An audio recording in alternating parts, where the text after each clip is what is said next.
Okay, when we place capacitors in circuits, without calculus, the most important thing to understand is the extreme cases. And the extreme cases would be at t equals 0 and at t equals infinity. So a long time after turning on the circuit with a capacitor in it, okay?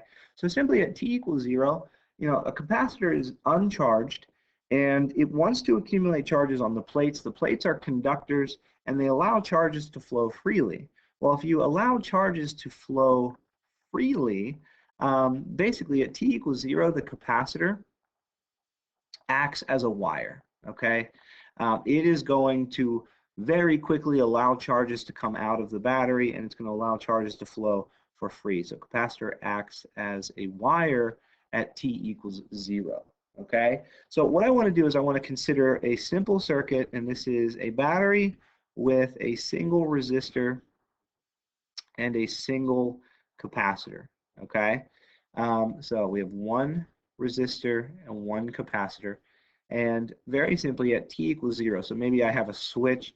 The moment I turn the switch on and I connect this circuit and I have a closed loop with the battery, the resistor, and the capacitor, well, the capacitor is letting charges come out freely. So positives are going to shoot out this way, negatives are going to come out this way onto the negative end of the capacitor plate. So what you'll notice here then is if the capacitor is not doing much and it's not charged initially, then the voltage on the capacitor is 0, right? There are no charges there yet, so the voltage is 0. But the resistor and the capacitor are in series, so they have to add up to the voltage of the battery. So that tells me initially the resistor is equal to the voltage of the battery, okay? It also tells me, well, if I know V is equal to IR, there is definitely a lot of current coming out right now because I'm getting a voltage that is equal to the voltage of the battery. So V here for the resistor is IR, but it's equal to the voltage of the battery. At t equals infinity, a long time after, so now it looks a little bit more like this. This positive end of the capacitor is getting fully charged up. The negative end of the capacitor is getting fully charged up. At this point, after waiting a long time, this is a fully charged capacitor, and you can't force any more charges onto the plates. It's going to shut this leg of the system down. And if it shuts this leg of the system down, we say that it's acting like an open circuit, okay? It acts like it opened the circuit, and now we're not getting any more charges out of the battery. We have an open circuit, and that's no good for the resistor, of course.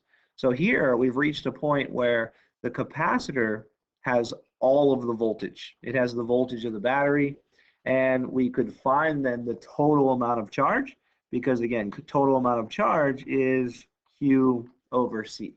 So the resistor is receiving no voltage, and how's that possible? Well, at this point, the current has been shut down, and we know the voltage on the resistor is IR. The current's been shut down by the capacitor, so we have no voltage on the resistor and no current on the resistor. What we're going to do with calculus is we're actually going to be able to graph what happens in between. We know that at any point, VR plus VC has to equal V of the battery.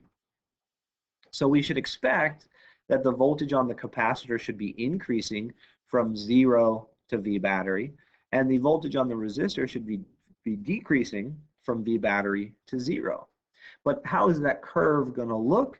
That's going to require some calculus, and that's the next video.